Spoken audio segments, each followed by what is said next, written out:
What's happening, Mad Gang? It's been a minute. Been missing you guys on the YouTube series. In today's video, I want to talk about a pretty big withdrawal that I made because, of course, I'm super proud of it, but just to also motivate everyone out there, show the proof, show the numbers, and then just break down a few of these trades that I took leading up to them. There's one trade in particular I want to talk about because I got a lot of emails on it that stems from my live trading room. And yeah, man, to be honest, like withdrawals is ultimately what we're chasing for, but freedom, in my opinion, is the biggest thing that we're chasing for and that we really ultimately want. So I got a lot of questions when I made this withdrawal. It's a $115,000 withdrawal. Let me just show you. 115,000 withdrawal. It was on the 28th. I got the money almost instantly. So let's go to balance. You can see I do take losses. Let's go to the withdrawal. Let's focus on that for a second. On the 26th, you can see that the withdrawal was initiated, $115,000. And let me just go to my emails. This is my previous withdrawal email on the same thread. Then after that, withdrawal success for $115,000. Now, I want to focus on the fact that if you're a new trader and you think that you're not going to make any losses, then you've got another thing coming. And I know a lot of people had this conversation with you most probably. But at the end of the day, we need to seriously think about this for a second. It's us as human beings, we don't like something that's ours being taken away from us. We don't like that. So I need you to neutralize that thought when you come to a trading. I don't know what you're going to do, but you need to ultimately neutralize that thought. It's as easy as that. Neutralize that thought that something is being taken away from you. I'm pretty much fine with taking a loss after loss after loss. I guess kind of after 3 losses, something is wrong. But you need to understand the fact that losses are just more opportunities for you to get in at a better price. That's all it is. Losses is not that you suck or that you're a bad trader. Well, that's a topic for another day. If you suck, then you suck. Then you can maybe just improve. But losses is something that you can learn from. So let's bring that topic back. If you suck, you can learn from losses. Okay, but at the end of the day, losses is not something that's being taken away from you. It's not supposed to eat your whole account, to eat up all of your funds. I've seen people take their dad's retirement funds, lose it all in a day, and then their poor dad had to go back to work. I've seen youngsters blow all of their money that's supposed to be for them to be studying, loans and stuff. I've seen terrible situations, guys, because it's the fact that we do not want to let go of our ego. Plain and simple, let's not walk any corners. It's as simple as that. So the minute you can get rid of that, utilizing the fact that it's a numbers game. It's not a one trade makes you game. If you lose one trade, bam, okay, let's wait for a better price. See it like that. Start seeing it like if you make a loss, you just get a better opportunity. That's all it is at the end of the day. And I need you to realize that. So in conclusion, I want to say that yes, I am a human being. I don't have a 100% win rate, even though some, like I think last month, I had 1 loss. And that's only because I'm a trading brat, bro. I'm a brat in trading. Like everything needs to be perfect for me. If that does not happen, I'm not taking a trade. Should you be like that? I don't know. That's what works for me. I highly recommend it. I definitely do not need you to sit every day in front of the charts and take trades left, right, and center. So without further ado, let's talk about the trades that I had leading up to it. I believe I already made a video on the trade on the 5th of August. So I want to really focus on the trade that happened after that, which is the 14th of August. The 5th of August trade, if you recall, was the buy trade during NY session at the low of the day with a green setup.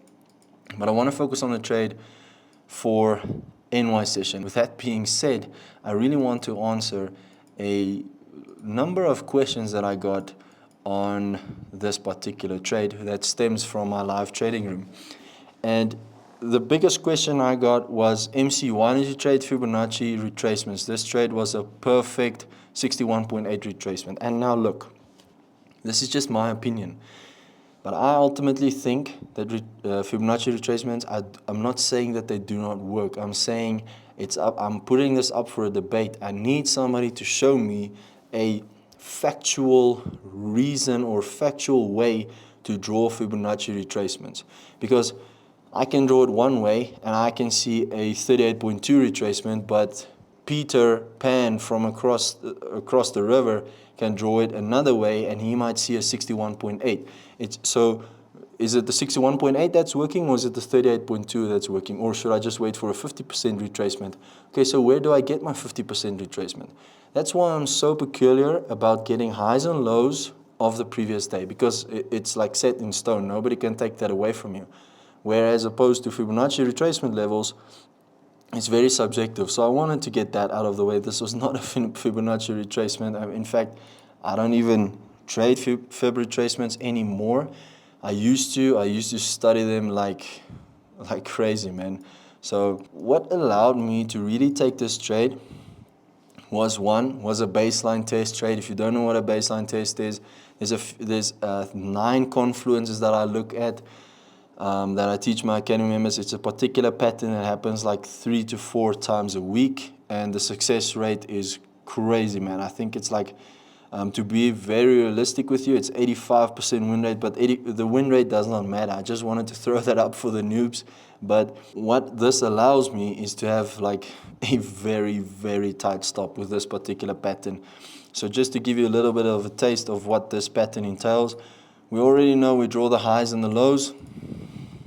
High of the previous day, low of the previous day.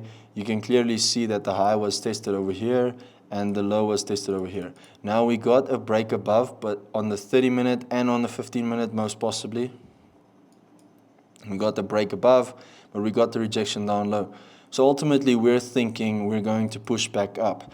But this stems from false break reversal, quote unquote false break reversal. Wasn't real false break reversal because this was a Tuesday and we did not break and close above a previous weekly low. Let me just confirm. Yeah, that did not happen. So this was just a reversal of the uptrend. We have a consolidation, then we have a bearish day, then we have a, well, this looks like a bullish day to me. Then we have another bullish day. So then ultimately, MC, why did you take sells? I took the sells off from a baseline test trade. We can see that we made the rejection here at the bottom, that we tested pre-London session, and then we had exhaustion area here at the top. The ultimate exhaustion area that I was looking for was this exhaustion area over here, but the trade was taken on the 30-minute. So I saw this strong impulse to the downside. We also had PPI news event on that particular day. I remember that very clearly. We had the exhaustion area up top with the test of the exhaustion area. So this area right here is very important because let's pay attention real quick to the wicks. And I constantly say this. This is a quick little exercise for you. Look at the wicks for a second. We can see the wicks. We have a lower wick, and then let me just get this up. We have a wick right here, wick right here, wick right here, and then a wick right here. Do you see what I see? It kind of looks like the market formed a pattern like this. So then a breakout was evident. So let me just draw it for you. It looked like this. I'm not trading patterns. I really just want to put that out. I was looking at the wicks. I'm not a pattern trader. I know I said I trade a particular pattern, but I trade a particular module every day. It's not a pattern. I'm not a pattern trader like hexagons or rectangles. I definitely won't trade that. So we then got a push up above and then a breakdown low. Is that not the exact same thing that we're seeing when I zoom out? Look at this. We got the high, we got the low. We got the market pushing up and then breaking down low. Focus on this area. We got the high, we got the low, we got the push up and then a breakdown low. Is that not exactly the same that we got in this region right here? We got the market creating lower lows, higher lows, and then we got a break, push up, and then a breakdown low, ultimately breaking that low with a test of the exhaustion area. So that's already 2 of my confluences that I like to look at. Third and fourth is obviously a baseline test together with the London session high that it was tested, pre-London session high over here with the exhaustion area, and then ultimately stops down here with a take profit at the low of the day down here. Now I know the industry standard is put stops above the high. That's not something I like to do. I like to place my stops above the candlestick flip. And yeah, man, it was an absolute sick trade. As you can see, where is that trade? The 14th, 71,000.